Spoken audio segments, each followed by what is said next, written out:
The science villa classes में आप सबका स्वागत है।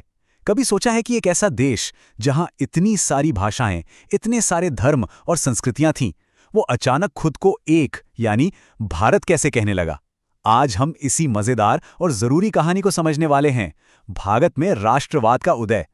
और हाँ, ये यूपी बोर्ड के छात्रों के लिए एक बहुत ही इंपॉर्टेंट टॉपिक है, तो हम इसे एकदम आसान भाषा में समझेंगे।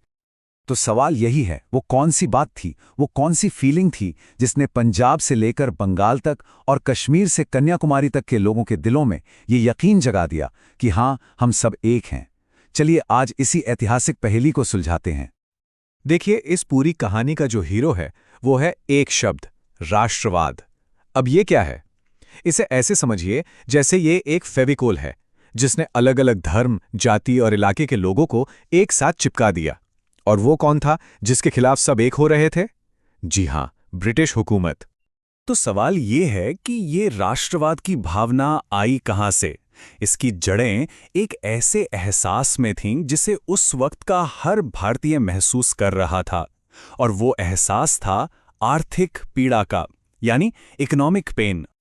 असल में अंग्रेजों की नीतियों ने भारतीय समाज की रीढ़ की हड्डी ही तोड़ दी थी। चाहे वो गांव का किसान हो, शहर का कारीगर हो या फिर कोई मजदूर, हर कोई परेशान था, हर कोई संघर्ष कर रहा था। और इसी साझे दर्द ने अनजाने में ही सही एकता की पहली ईंट रखी। अंग्रेजों ने हमारी अर्थव्यवस्था पर तीन तरफ से हमला किया। पहला, किसानों पर इतना ज्यादा लगान या टैक्स लगा दिया कि उनकी कमर ही टूट गई।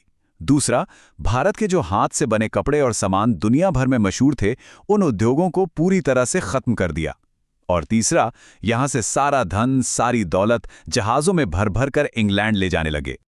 मतलब बात एकदम साफ थी, अंग्रेजों का मकसद भारत का भला करना नहीं बल्कि उसे लूटना था।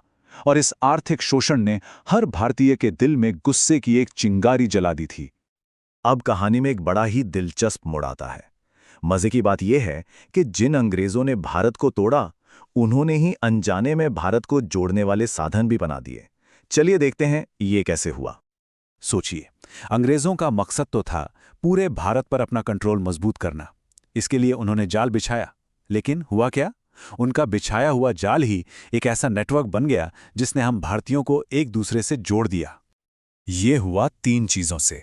पहला, रेलवे। रेलवे ने बंगाल के आदमी को मद्रास के आदमी से मिलने का मौका दिया। विचार एक जगह से दूसरी जगह जाने लगे। दूसरा, पोस्ट और टेलीग्राफ। इससे अलग अलग शहरों के नेता एक दूसरे से बात कर पाते थे, प्लान बना पाते थे। और तीसरा, एक जैसे कानून। जब पूरे देश में एक ही कानून था तो सबको लगा कि हम सब एक ही नाव में सवार हैं। तो देखिए, दर्द और जुड़ाव से जमीन तो तैयार हो चुकी थी, लेकिन किसी भी बड़े आंदोलन को आग देने के लिए विचारों की जरूरत होती है। और ये आग जली दो चीजों से, वेस्टर्न एजुकेशन और भारत के अपने गौरव से। अंग्रेजों ने जो इंग्लिश एजुकेशन शुरू की, उसे एक पढ़ा लिखा भारतीय मिडिल क्लास तैयार हुआ। जब इस क्लास ने डेमोक्रेसी, लिबर्टी और इक्वालिटी यानी लोकतंत्र, आज़ादी और बराबरी जैसे शब्दों के बारे में पढ़ा, तो उन्होंने एक बहुत ही आसान सा सवाल पूछा, अगर ये सारे अधिकार यूरोप के लोगों के लिए हैं, तो हमारे लिए क्यों नहीं? इन पढ़े लिखे भारतीयों ने दुनिया में चल रही क्रांतियों से भी प्रेरणा ली।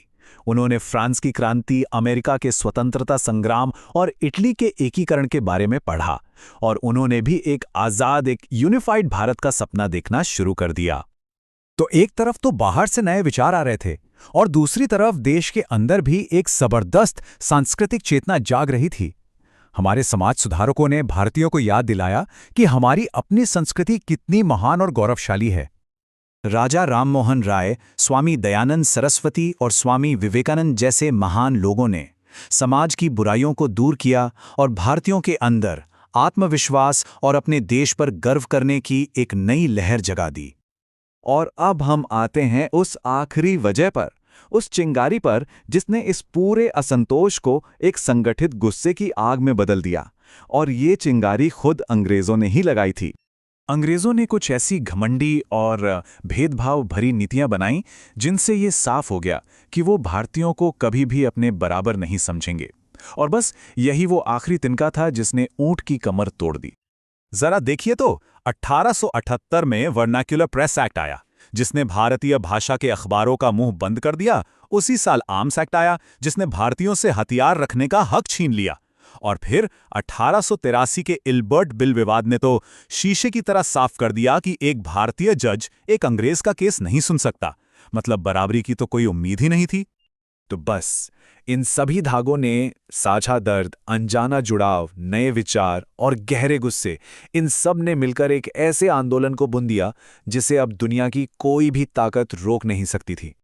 तो संक्षेप में कहें, भारतीय राष्ट्रवाद का जन्म हुआ एक साझे दर्द से, एक अनजाने जुड़ाव से, एक साझे सपने से और एक साझे गुस्से से। इन सब ने मिलकर एक ऐसी शक्तिशाली राष्ट्रीय चेतना को जगाया जो पहले कभी नहीं थी। और फिर वो साल आया 1885, जब इस बढ़ती हुई राष्ट्रीय चेतना को एक आवाज मिली, एक प्लेटफॉर्म मिला, और वो था भारतीय राष्ट्रीय कांग्रेस की स्थापना, जिसने आगे चलकर भारत की आज़ादी की लड़ाई का नेतृत्व किया। ये पूरी कहानी हमें सिखाती है कि कैसे साझा तकलीफें और एक साझा सपना एक राष्ट्र को जन्म दे सकता है। ये हमें सोचने पर मजबूर करती है कि आज के दौर में वो कौन सी ताकतें हैं जो किसी देश को बनाती हैं या तोड़ती हैं।